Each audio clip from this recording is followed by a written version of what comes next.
নমস্কার, চলছে চলবে রণজিতে আপনাদের সবাইকে স্বাগত। আশা করি সবাই ভালো আছেন। দেখুন, আমি বারে বারে বলছি যে সর্বভারতীয় স্তরে সিপিআইএম বা বামেদের যেভাবে এক্সপ্যানশন হচ্ছে, বিস্তৃতি লাভ করছে, সেটা কিন্তু সকলের নজরে পড়ছে এবং বিশেষ করে দক্ষিণপন্থী যে সমস্ত দল রয়েছে তারা কিন্তু উঠে পড়ে লেগেছে যে এই বিস্তারটা যেটা যে গতিতে হচ্ছে সেটাকে যেন রোধ করা যায়। দিল্লিতে যেটা আপনারা প্রমাণ পেলেন, বামেদের কিন্তু একটা এর থেকে ভালো ফলাফল হতো নিজেদের মধ্যে চুলোচুলি করতে গিয়ে। ইন্ডি জোট যদি বিষয়টাই না থাকতো, বামেরা কিন্তু সেখানে আরও ভালো ফলাফল করতো। এই কারণে মানুষ কিন্তু একটু দ্বিধাগ্রস্ত। দেখুন, আপকে সরিয়ে দিয়েছে। আপের এখানে অরবিন্দ কেজরিওয়াল যে বিষয়গুলো এই আবগারি দপ্তরের যে দুর্নীতি নিয়ে তিনি জেলে গেছিলেন, সেটাই কিন্তু মধ্যবিত্ত অংশ তারা কিন্তু ভালো চোখে নেয়নি এবং এই ইন্ডি জোটেই তারা সামিল। যদি এটা না থাকতো তাহলে বামেদের প্রতি সমর্থনটা আরও বাড়ত, কারণ সেখানে মানুষ যতটা তাদের মত প্রকাশের স্বাধীনতা পেয়েছে, সেই জায়গায় যদি দল হিসাবে বা এই জোট হিসাবে বিজেপির বিরুদ্ধে যখন তারা রুখে দাঁড়াচ্ছে, সেখানে যদি ঐক্যমত্য থাকতো এবং একটা নির্দিষ্ট নীতির ভিত্তিতে, তাহলে কিন্তু সাধারণ মানুষের এই জায়গাটায় কনফিউশনটা তৈরি হতো না।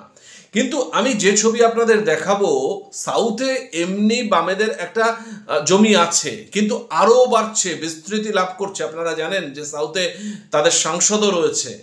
আমি অন্ধ্রপ্রদেশের নেলোরের যে জনবিস্ফোরণ, আমি বলবো যে মহামিছিল, মানে জনস্রোত যেভাবে রাস্তায় নেমেছে দীর্ঘক্ষণ, এত মানুষ সাম্প্রতিক অতীতে লাল ঝান্ডা নিয়ে এই রকম চিত্র দেখা যায়নি। এটা কিন্তু শুধু সাউথের অন্ধ্রপ্রদেশ না, তামিলনাড়ু মানে চেন্নাই, এদিকে রাজস্থান, মহারাষ্ট্র এবং উড়িষ্যা, এই প্রত্যেকটা জায়গায়, বিহারে যেভাবে বামেদের আধিপত্য দেখা যাচ্ছে। আমি আধিপত্য বলছি না যে ভোটে জিতে গেছে বা ভোটের সিনারিও বদলে দিয়েছে, সেটা না, কিন্তু সাধারণ মানুষ বামপন্থায় আস্থা রাখছে, লাল পতাকার নিচে আসছে, এই চিত্র কিন্তু দেখা যাচ্ছে।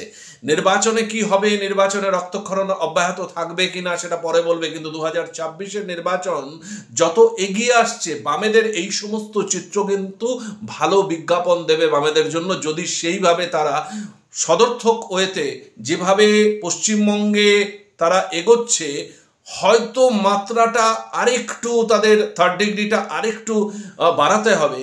তো সেই জায়গায় যেটা হয়তো টিভি বা মেইনস্ট্রিম মিডিয়া যেগুলো কাভারেজ দেবে না, এটা মাথায় রেখেই তাদেরকে কিন্তু সাধারণ মানুষের কাছে পৌঁছে যেতে হবে প্রতিদিন, যাতে সাধারণ মানুষ বা ছোট ছোট এই ফেসবুক বলুন, ইউটিউবের চ্যানেল বলুন, তাদের মধ্য দিয়ে সেই সমস্ত খবরগুলো সামনে ওঠানোর মতো আসে বা বাধ্য হয় সাধারণ মানুষ যে না, বামেদের এই সুন্দর প্রয়াস। আমি যেরকম একটা প্রয়াস আপনাদের সামনে তুলে এনেছিলাম যে তার মায়ের মৃত্যু দিবসে তিনি একটা রক্তদান শিবির করে মুমূর্ষ মানুষের পাশে দাঁড়াচ্ছেন, এই চিত্র।